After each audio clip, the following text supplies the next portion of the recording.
भूगोल क्लास 10 का भूगोल वन एवं वन जीव संसाधन चैप्टर 2 का है।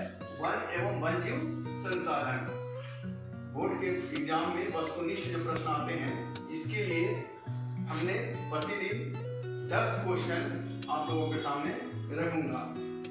10 क्वेश्चन और उसका 10 आंसर आप लोग अगर ढंग से याद कर लिए तो ये बोर्ड के परीक्षा में बहुत काम आएगा। तो पहला है, देश में कुल कितने जैव आरक्षण क्षेत्र विकसित हैं? जैव आरक्षण क्षेत्र कहने का अर्थ है राष्ट्रीय उद्यान, जिसको हम नेशनल पार्क बोलते हैं। तो नेशनल पार्क में मतलब नेशनल पार्क मतलब हो गया वैसे वन जिसको आरक्षित किया गया, रोका गया है, मतलब उसमें कोई वन में किसी प्रकार का वनस्पति का या जीव जंतु की हत्या ना करे। लेकिन जैव आरक्षण क्षेत्र मतलब वैसे पूरे क्षेत्र को, वन वाले पूरे क्षेत्र में जहाँ पर मनुष्य भी रहते हैं या किसी प्रकार का कोई और जीव जंतु रहता है, उस सब की रक्षा के लिए रिजर्व किया गया है, आरक्षित किया गया है। वो विकसित है मात्र 15 को। नेशनल पार्क हमारे यहाँ 99 है, लेकिन जैव आरक्षण क्षेत्र के अंदर में नेशनल पार्क आ सकता है। तो यह 15 क्षेत्र हैं। आयुर्वेद का जनक किसे कहा जाता है? आयुर्वेद का जनक कहने का अर्थ है कि जो हम लोग जो इलाज करवाते हैं बीमार होने के बाद, तो एलोपैथ है, यूनानी है, होम्योपैथ है। उसी प्रकार से पुराने जमाने में वैदिक सभ्यता के समय आयुर्वेद एक ही तरह का वेद ही है, वेद का ही एक भाग है आयुर्वेद, जिसे अपना सुई दवाई या किसी प्रकार का इलाज के लिए होता है। तो इसके जनक चरक ऋषि को बोला जाता है। इसको चरक ऋषि को। पूर्वी तट पर किस प्रकार के वन पाए जाते हैं? पूर्वी तट कहने का मतलब है किधर?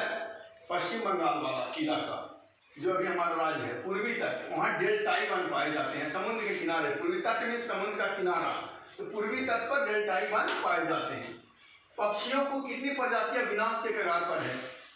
बहुत से पशु पक्षी, हमने पढ़ा कि बहुत से पशु पक्षी विनाश के कगार, जैसे कौवा, चील, हम लोग यहाँ होते थे काढ़ा, वे सब विनाश के कगार पर हैं। क्योंकि हम लोग को जो ये वायुमंडल प्रदूषण हुआ, जो हमारा पर्यावरण प्रदूषित हो रहा है, उसके कारण बहुत से पशु पक्षी विनाश के कगार पर हैं, लुप्त होने के कगार पर हैं। उसमें पक्षियों में 14 प्रकार की प्रजातियां पक्षियों की विनाश के कगार पर हैं। भाई वन्य जीव बोर्ड की स्थापना किस वर्ष हुई? वन्य की रक्षा के लिए वन्य जीव बोर्ड बना 1952 में, जब देश आजाद हुआ 1947 में। उसके बाद जो 1952 में ही हमारे यहाँ चुनाव हुआ था, जिसमें पंडित जवाहरलाल नेहरू प्रधानमंत्री बने थे। उसी समय बोर्ड की स्थापना वन को बचाने के लिए 1952 में हुई। चंदन के वन कहाँ पाए जाते हैं? वही पुष्पा, कर्नाटक। कर्नाटक में ये ज्यादा होता है, क्योंकि हम जो पुष्पा पिक्चर देखें वो भी दक्षिण भारतीय पिक्चर है। दक्षिण भारतीय यानी कर्नाटक की तरफ का ही पिक्चर है, कर्नाटक, तमिलनाडु, वहाँ ज्यादा होता है। चंदन के वन वहाँ पाए जाएंगे जहाँ कोहरा ना हो, क्योंकि जहाँ कोहरा होगा वहाँ चंदन के वृक्ष नहीं उपज सकते हैं। किस पेड़ की लकड़ी बहुत कड़ी यानी बहुत मजबूत होती है? तो सागवान। सागवान की लकड़ी बहुत मजबूत होती है। बांस किस प्रकार के वन में पाए जाते हैं?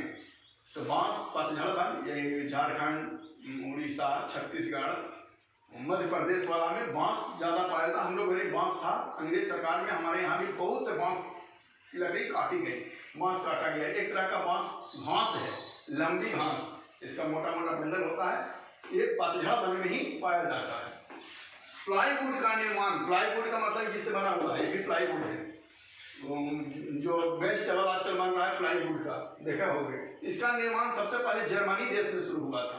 ये लकड़ी को चीर करके उसका जो बुरादा निकलता है उससे बनाता होगा, यानी कि जर्मनी में शुरू हुआ। सुंदरबन डेल्टा किस राज्य में है? सुंदरबन डेल्टा पश्चिम बंगाल में है। डेल्टा का होने का मतलब है कि जहाँ दो नदियाँ जब समुद्र में गिरने लगती है तो अपना कचरा, अपना गाद बाहर फेंक देती है और वहाँ दलदली क्षेत्र बन जाता है। वहाँ पर बहुत से जंगल उपज जाते हैं। वो पश्चिम बंगाल में है। सुंदरबन डेल्टा, इसे बांग्लादेश भी इसमें शामिल हो जाता है। तो सुंदरबन डेल्टा पश्चिम बंगाल में है। इसी प्रकार कल भी हम 10 प्रश्न आपके सामने देंगे। प्रत्येक दिन 10 प्रश्न भूगोल से रहेगा। Thank you.